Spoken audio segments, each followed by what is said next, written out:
to I Think I Love My Life. I'm your host, April, and you are rocking with me.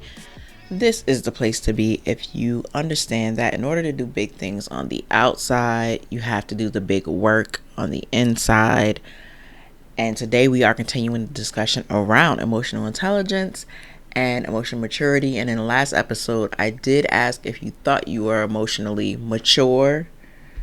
And in this episode, we are going to talk about 7 skills that emotionally mature people are really, really, really good at. And I don't think this is an exclusive or inclusive list. It's just a list. Something may jump out to you that you may want to improve. I know a couple of them I could work on a little bit more. And if there is something that jumps out to you and you're like, you know what, I would like to get better at that, I would just say, just go a little bit deeper. Maybe you'll read some books. Maybe reflect on how you can improve that one skill. Especially if it's something important to you, right? Because that's something that I was looking at when I was looking at this list. And the first one that emotionally mature people are really, really good at is empathy.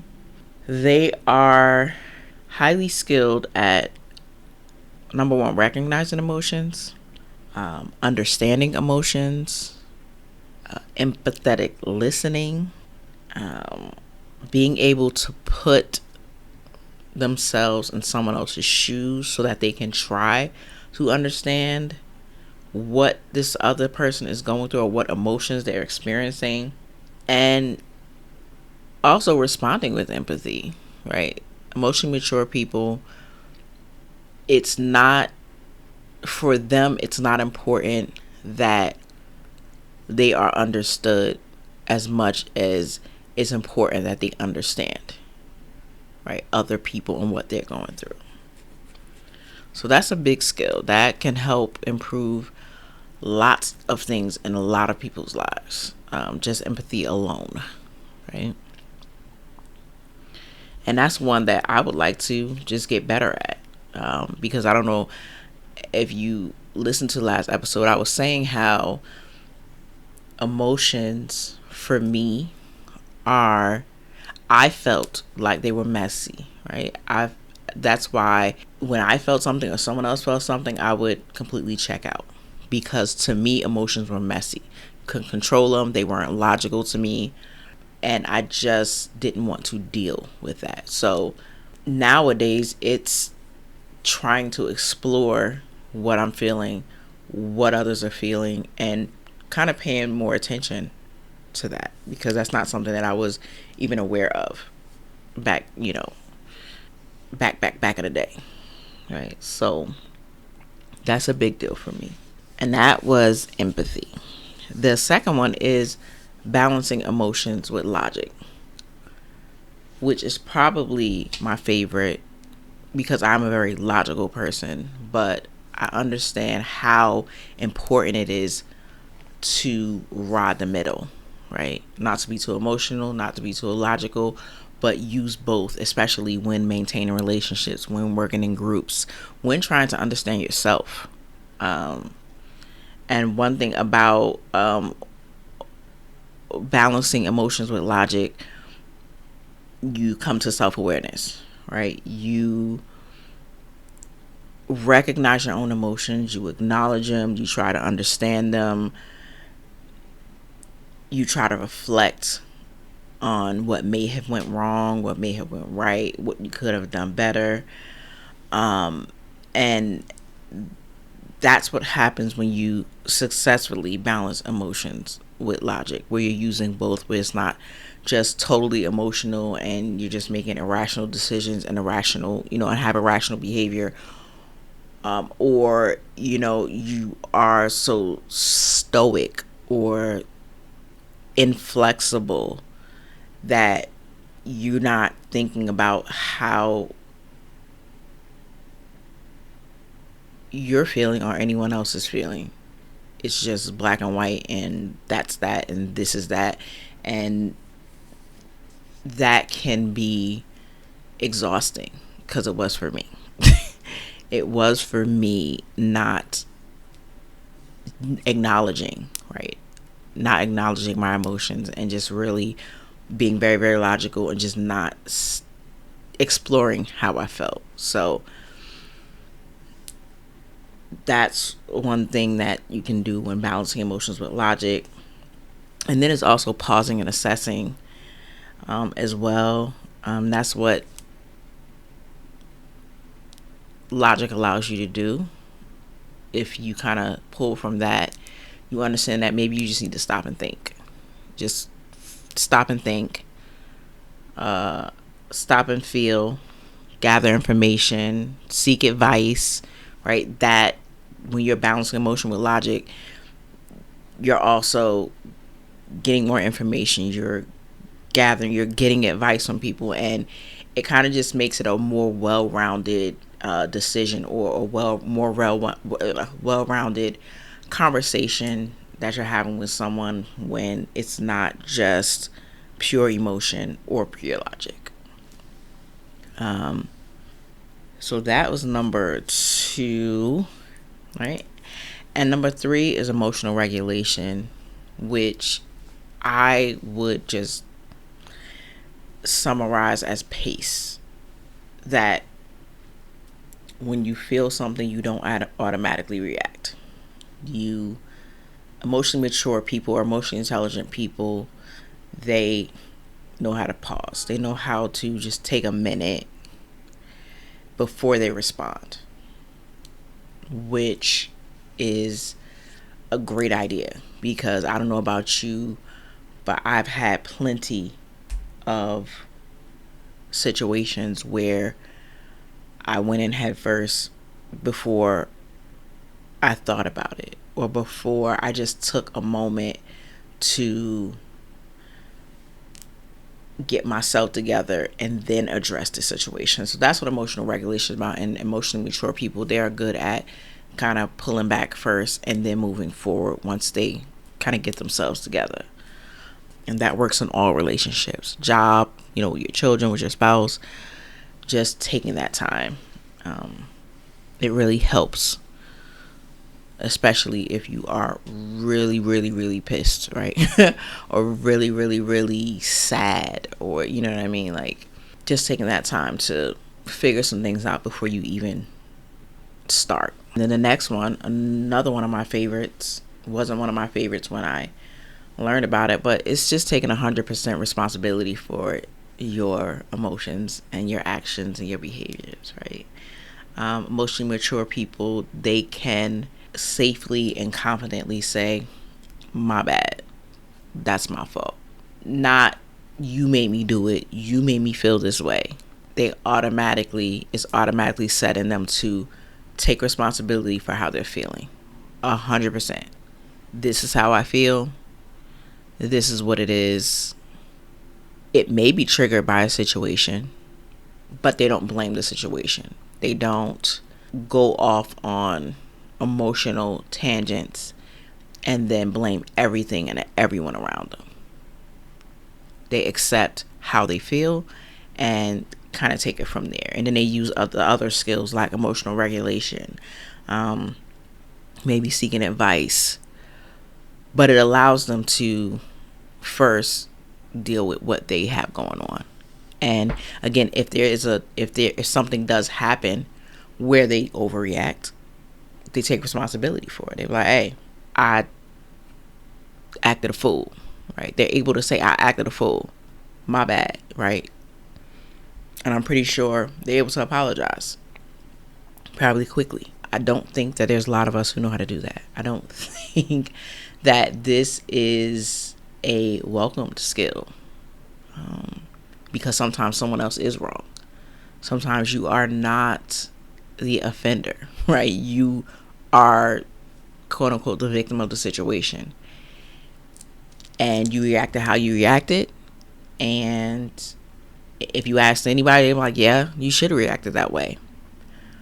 But if it did not help the situation any, or it didn't help you, it didn't help the other person, or it just didn't help at all, that's when it comes to, well, could you have chosen something else? Could you have chosen to handle it another way?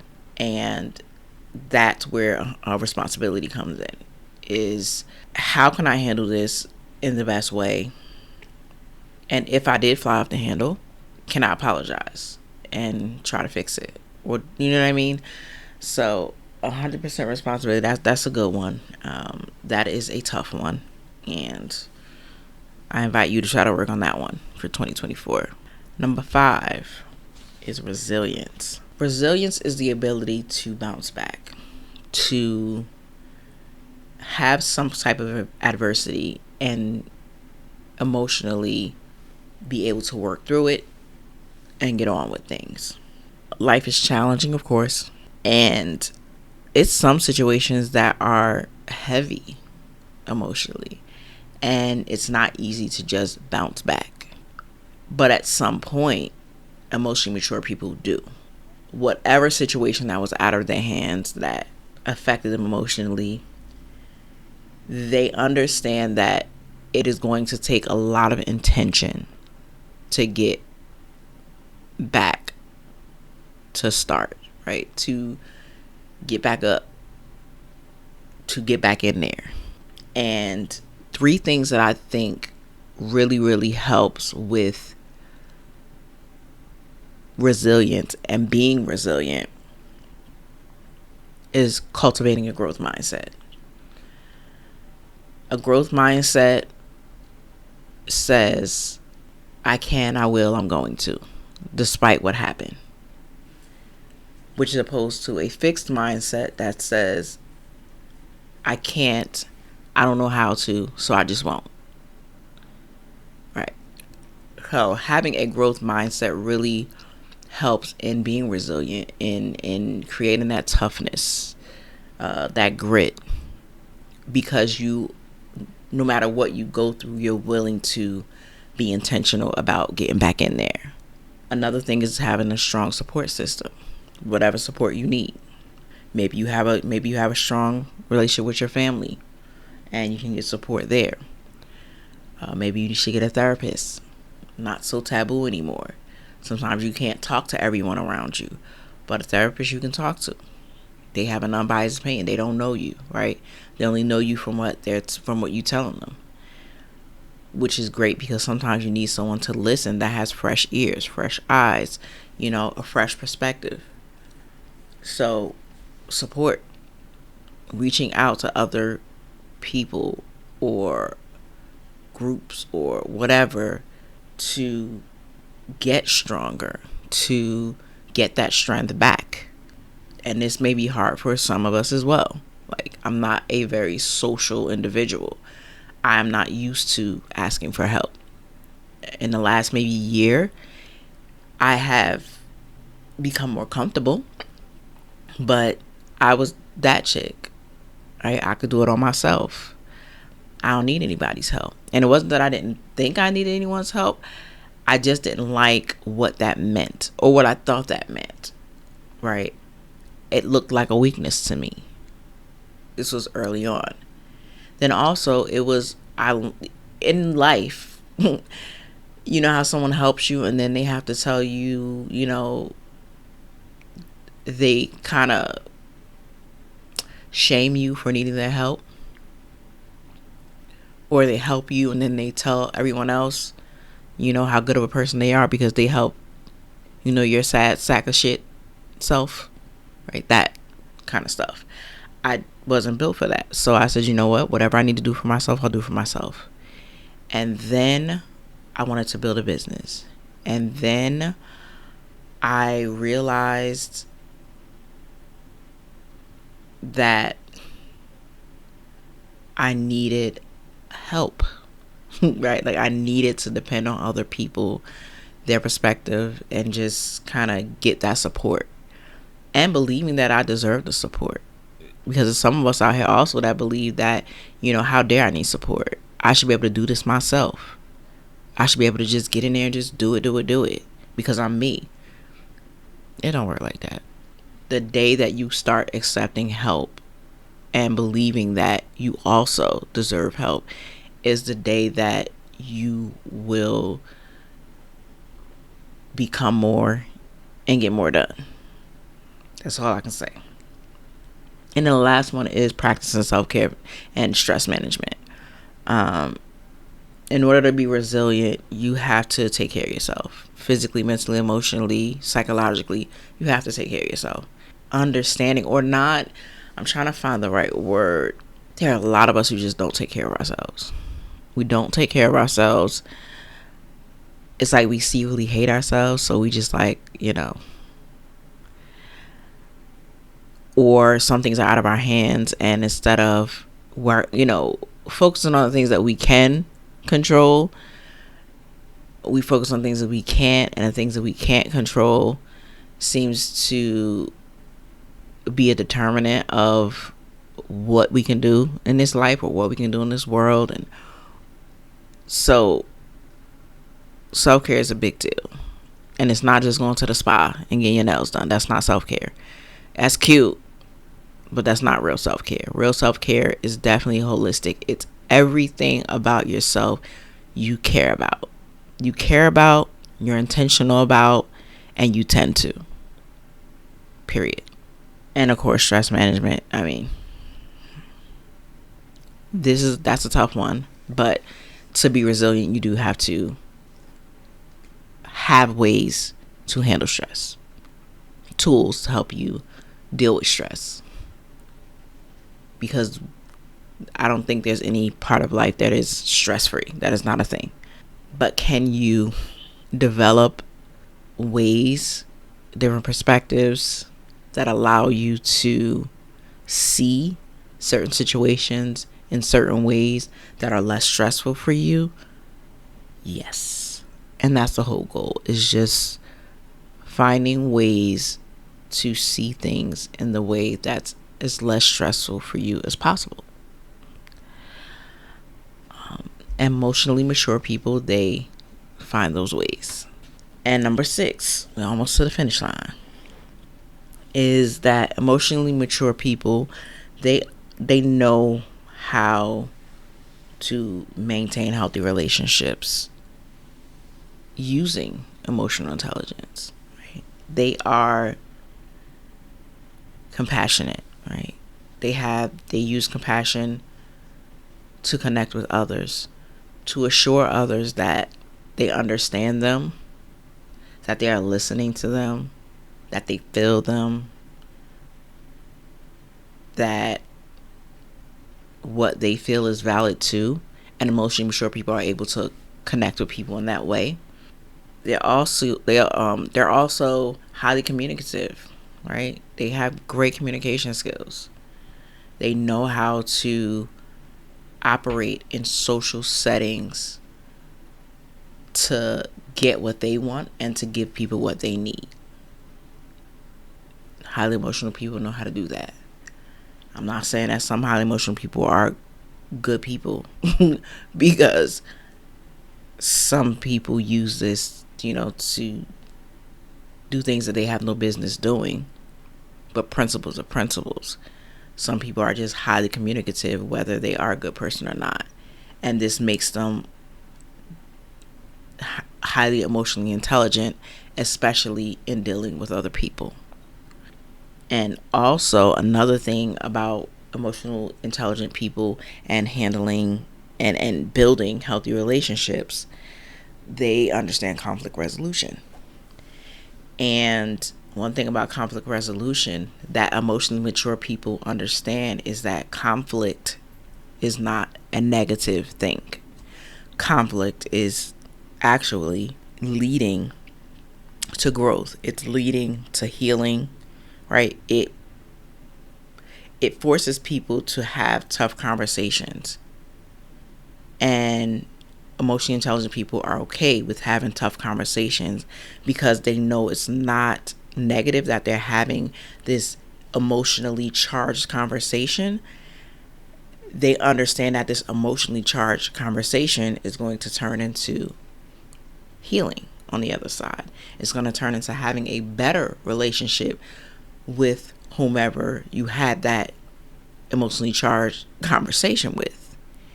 And even if it doesn't, that emotionally charged conversation turns into you not speaking to that person ever again, you at least talked about it. You at least saw what they were willing to compromise to have a healthy relationship with you.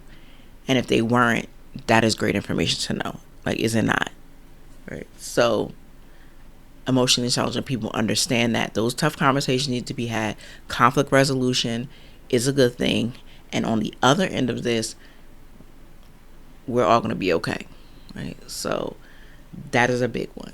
Right. And emotionally mature people are really, really, really good at that. And number 7, last but not least, is emotionally mature people value differences, especially emotional, when it comes to emotional states of people and how people handle things emotionally. They understand that what they feel about a situation may be different from what someone else feels, right? And nobody's right, nobody's wrong. It's just, I feel this and you feel that. And what you feel is okay. And what I feel is okay. Like, they're able to value differing feelings about things. It doesn't bother them that you don't feel what they feel. And they want to understand why you feel what you feel. So they're going to ask questions. They're trying to figure out, well, why do you feel that way? And they respect that, right? And for me, I'm a lot like that. And one thing that I like to find out why someone's opinion is different from mine, or why someone's emotional response is different from mine, as long as it can be an open conversation, right? That we can both talk about, well, why do you feel this way? Well, why do you feel that way? And we can kind of like understand each other and listen to each other. And I think it's just more about valuing differences, is not trying to sell you on me and you trying to sell me on you. It's just so we can hear each other out and understand where each other is coming from. That's it. That's the goal. It's to just listen to each other. And I think that that's also a great skill to learn. And emotionally intelligent people are very, very good at that skill, about valuing differing emotions, differing feelings and opinions about things. And I do have a bonus. And it's not really part of the 7, but I did want to, when I was doing research, I noticed it was one tip or whatever with becoming more emotionally mature and how to see things. And one of them was that emotionally mature people, they understand that their emotional journey is a journey, right? It's not just a one-stop thing, that it's a continual practice, that they know maybe today this is the way they feel about this, right? And especially when trying new things, building a business, going for your dream job, going to get your degree, whatever the case may be, if it's especially something that you have not ever done before, that is going to take your long-term commitment. Emotionally mature people understand that today I feel scared. Today I feel, like, how am I going to do this? How am I actually going to achieve this goal? And even if they're feeling that way, they're still able to move on because they're playing the long game. They understand that the emotions that they feel are just today's emotions. It's just emotions. It's just the way I feel. It's not a determinant on what I should do, right, with my life. Like, I'm not going to let these emotions stop me, kind of thing. And that was one that I found just was very, very interesting. And the only reason I just did not put that in the list of 7 is just because for me, it just stood out as a bonus. Like, it's the don't let your emotions stop you kind of thing, and feel them. I mean, because you kind of have no choice. But that's one thing that I'm learning in trying to build a business. Basically nothing, right? Trying to build something from nothing. I'm learning that I'm always going to feel, right? I'm going to feel fear. I'm going to feel doubt. I'm going to feel all of these things. What I didn't understand is that it's okay that I feel those things. It's just that I got to keep going. Like, I thought those feelings meant stop. I thought those feelings meant you're going in the wrong direction. No, no, no, no, no.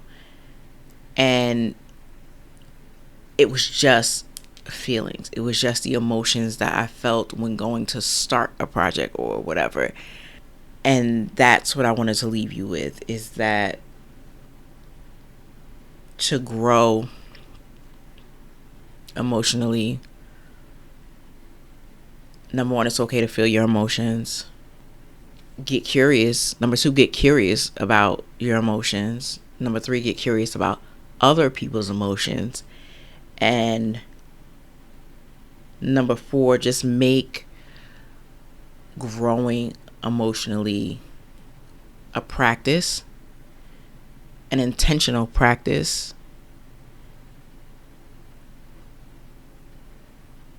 And I promise you that you'll grow, and not only will you grow, people around you will grow.